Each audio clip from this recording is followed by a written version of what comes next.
que haja suficiente proteção, estabilidade, nível de pagamento em seus empregos e clara definição de direitos e deveres. O governo só quer definir os deveres e os direitos quer precarizar e equiparar o setor privado, enquanto os deveres não são iguais. Os direitos são compatíveis aos deveres.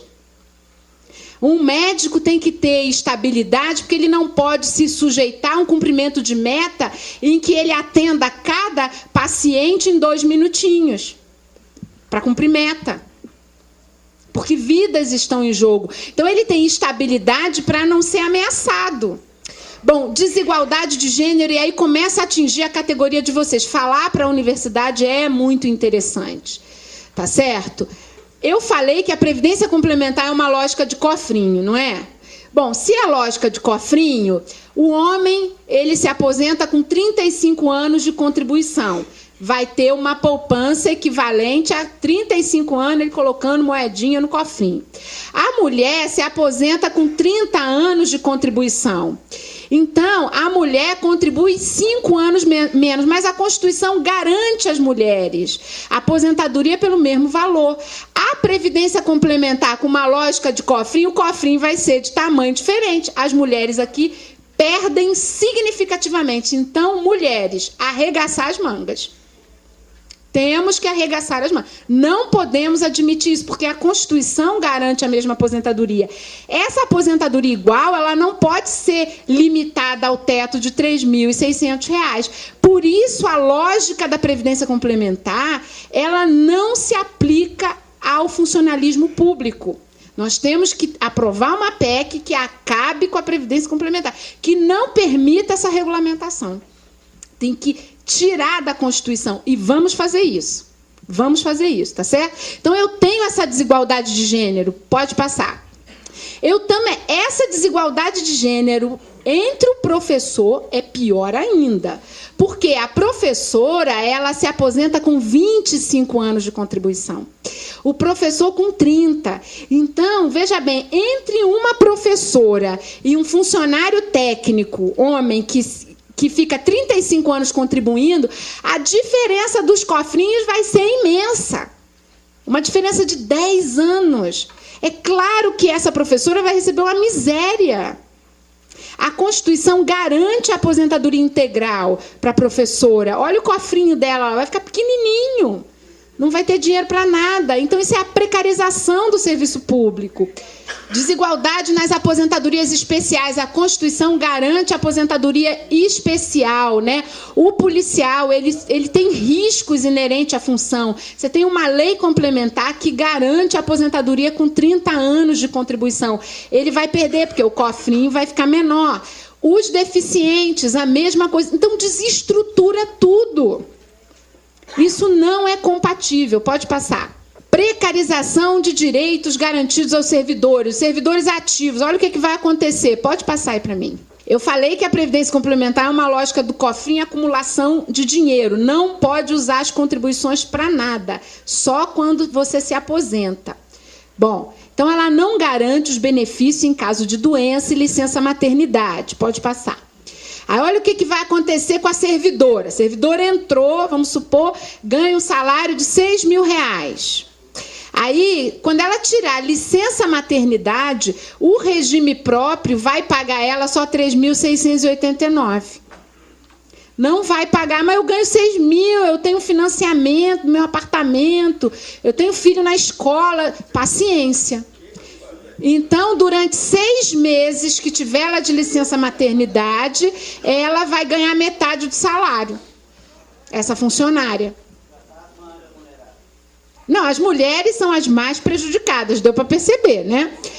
Sempre as mulheres as mais prejudicadas. Tá certo, mas a gente tem que lutar aí, tá vendo? Por que a gente tem que lutar, né? Pode passar. Auxílio-doença. O servidor público teve algum problema de saúde ao longo do trabalho, inclusive acidente de trabalho que pode acontecer. Pode acontecer? Pode acontecer. Vocês atenderam um paciente e esse paciente estava com tuberculose, vocês contraíram a tuberculose. Tuberculose não cura em menos de 6 meses. Você vai ficar em casa 6 meses. Mas eu não tenho culpa. Eu estava trabalhando e peguei uma doença no trabalho. Paciência. Você ganha 5 mil. Você, durante o auxílio-doença, vai ganhar 3.600. Criancinha está doente. Precisa de licença médica para acompanhar a pessoa da família. Coitada, as mães sempre fazem isso, né? Durante esse período também vai ter redução. O benefício vai ser só de 3.600. Então é isso que vai acontecer com os novos servidores. E isso não é justo. Pode passar. Eleger as mulheres aí para ver se muda isso aí. Ué, elegeram, né? Olha, eu lamento dizer que isso está sendo... Isso aí não é uma questão de gênero, é uma questão de compreensão, porque é uma mulher que está lutando para aprovar isso. Lamentavelmente, né? Então, as mulheres têm que também fazer, né, esse contraponto. Bom, qual é a tendência, gente, no modelo desse, né? Qual é a tendência? A tendência é o servidor ir trabalhar doente, levar trabalho para casa, porque ele vai querer fugir, igual o diabo foge da cruz, de uma licença médica. E aí eu começo a atentar aspectos de direitos humanos, as normas, as convenções da OIT. Porque assim, a tendência natural do sujeito que tem filho na escola, que tem que pagar financiamento da casa própria, que tem que comer, que tem que sustentar a família, e que tem um golpe no salário dessa natureza, é ele fazer o quê, gente? Ele trabalhar doente ou dar um tiro na cabeça, dos dois, um. Mas se der um tiro na cabeça, a pensionista, coitada, vai receber 3.600, que é a Previdência Complementar, o cofrinho dele vai estar pequenininho, mata a família toda e depois se mata. Não vai ter outra solução. Pode passar. Né? Bom, essa é uma linha, gente, de desmonte do serviço público. A gente não precisa... Quem vai vir para o serviço público? Acaba que o setor privado é mais digno, né? O Brasil, ele vai na contramão de tudo que a OCDE, que é uma organização internacional, e que diz, olha, para haver desenvolvimento econômico em um país, eu preciso ter regras especiais para o setor público, com direitos e deveres diferenciados. A necessidade de lei complementar, que é uma parte mais jurídica, né? Assim, resumindo, o governo quer fugir da lei complementar, porque a lei complementar que existe é para regulamentar a previdência de quem é segurado do INSS. Então, é o setor privado, é uma outra lógica, que tem um limite de 6 membros na diretoria. 3 do patrão e 3 dos funcionários. No nosso caso, como o governo não quer aprovar uma lei complementar, porque ele sabe que vai ter que enfrentar um quórum, uma luta no Congresso, aí ele quer dizer, não, eu posso aproveitar essa lei aí. Aí chega na hora da composição do Conselho, ele só colocou Câmara, ele só botou o Congresso, o Judiciário e o Executivo. Ele não garante servidor, porque teria que ser um servidor da Câmara, um do Senado, um do TCU, um do Judiciário, um do Executivo. E aí começa a extrapolar o limite de 6. Então, a gente vai atacar esse projeto por aqui. Tem um problema jurídico aqui, que o governo já sentiu, a gente sente que a gente toca no calo do governo e a gente vai explorar. Eu tenho um texto jurídico, que é uma análise constitucional sobre esse aspecto. Então, ele tenta usar as leis complementares 108 e 109, que é da Previdência Privada, aquela lá, da sopa de letrinha, do PGBL, do VGBL, do Itaú, do Unibanco, que eles oferecem, e o que a Petrobras, o Banco do Brasil, oferece, porque os servidores deles são seletistas. São todos segurados do INSS. Nós não somos seletistas. A gente transita pelos entes da federação. Eu tenho contribuições lá no Rio de Janeiro. E quem é que vai trazer isso para a União? Né? Eu tenho que ter lei que obrigue o Rio de Janeiro a me dar um saco de dinheiro para eu entrar aqui na União. Não tem essa lei, teria que ser uma lei complementar. Então, está pendente essa lei, o projeto padece de uma inconstitucionalidade, por isso nós vamos ao Supremo Tribunal Federal se o projeto for aprovado. Né? A filiação é facultativa, a natureza tem que ser pública e a União não pode entrar com uma contribuição maior do que a do servidor. portabilidade, que é isso que eu estou falando. Assim como eu tenho um celular vivo, quero ir para Claro, eu posso levar um número, não posso? Tem que fazer a mesma coisa com a contribuição. Eu era lá do Estado do Rio de Janeiro, venho para a União. O Estado do Rio de Janeiro tem que me dar um saco de dinheiro. O projeto não garante isso. Então, o servidor é a parte mais frágil dessa relação. Não tem portabilidade, ou seja, ninguém vai dar saco de dinheiro para ninguém. E aí, quando o servidor muda de uma esfera para outra, ele vem com o bolso vazio e não tem como encher o cofrinho da Previdência Complementar. Olha o que aconteceria no Supremo. Olha, só para a gente ter uma noção.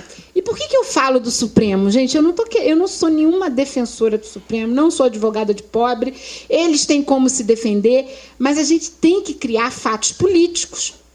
Tem que botar o Supremo contra esse projeto.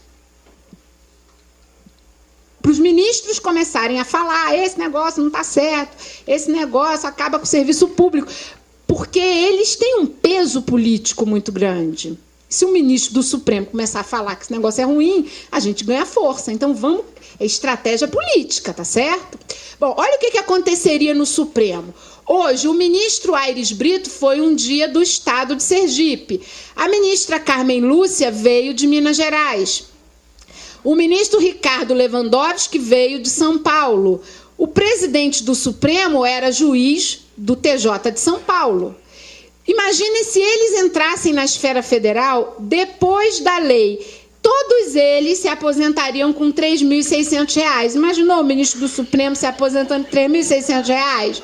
Vai ficar bacana, né? Eu quero ver. Eu quero ver isso acontecer, né? Não paga nem o condomínio do sujeito. Não, e pior, o César Peluso contribuiu durante anos para o Estado de São Paulo. O Estado de São Paulo usou o dinheiro dele para pagar as aposentadorias dos atuais. E agora não vai ter dinheiro para dar o César Peluso. Estou doida para uma audiência com o César Peluso, que eu quero botar esse exemplo dele aqui. Quero ver o que ele vai dizer.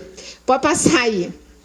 Então, os futuros ministros do Supremo, e ocorre isso, ou não vai vir ninguém mais da magistratura, vão pegar uns avulsinhos que aceitam ir lá para o Supremo, e sabe lá Deus o que vão fazer para garantir a sua aposentadoria paralela, né? Bom, o ministro vai vir da esfera estadual assim, chegar aqui na União de bolso vazio. De bolso vazio, eu já falei, ele vai contribuir uns 10 anos no máximo, que é o tempo que eles ficam no Supremo para a Previdência Complementar. O cofrinho pequeno, o que vai acontecer? Eles vão se aposentar com 3.600 e do cofrinho vão ter uns R$300. É mais ou menos CAPEM, que paga R$50, R$48,50 para algumas pessoas. Pode passar aí. Composição lá do Conselho, eu já falei, né, que o Tribunal de Contas está fora, o Ministério Público Federal da União também está fora, e isso a gente vê uma inconstitucionalidade nesse aspecto. Pode passar. Os estados podem optar, então já é uma tendência aqui a criar um grande INSS para o setor público. A gente não pode admitir a mistura de estados com a gente, porque estado não recolhe, dá um problema, depois o juiz começa a mandar abrir os nossos cofrinhos para pagar as aposentadorias lá de estado e município que não contribuiu. Então, a gente não pode aceitar essa mistura de ente da federação.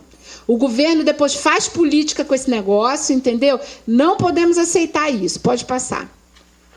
Impactos econômicos fiscais, e aí o negócio pega no nosso bolso.